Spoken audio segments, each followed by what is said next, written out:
It's very important to not be carried away by rumors, because in a situation like this, misinformation can be deadly. Here on WION, we're getting every report fact-checked with our reporters on the ground in China. I can say that WION is the only Indian news network that has been tracking the situation from day one and bringing you regular ground reports from different cities in China on how the people are coping, what the agencies, what the authorities are doing. Tonight, our first update comes from Hong Kong, where our correspondent Grace Lee is holding fort for us.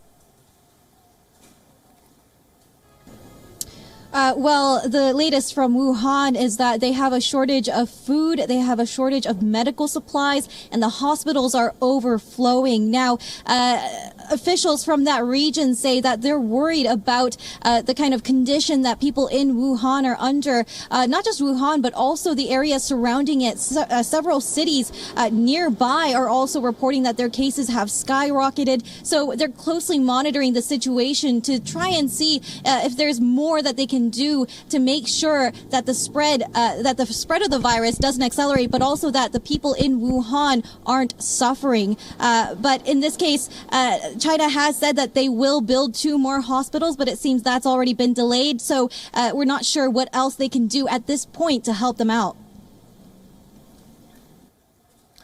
What is being done about this? Do they have the situation under control? We asked our correspondent Patrick Falk, who is monitoring the government's response to what is turning out to be one of the biggest challenges for Xi Jinping. This is from Beijing.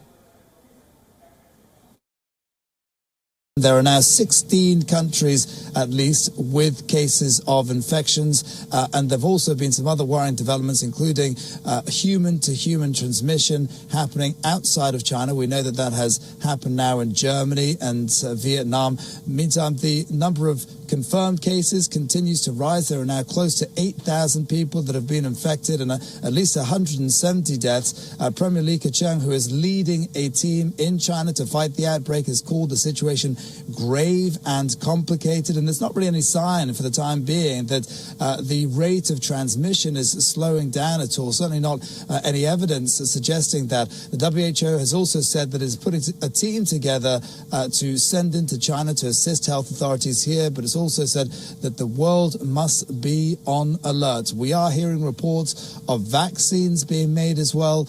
In Hong Kong, they say they've already come up with a vaccine, and in China as well, they said they've identified existing vaccines that are effective in trying to contain the disease. But the problem with all of these things is that they take months to test, and it's certainly no short-term solution for the time being.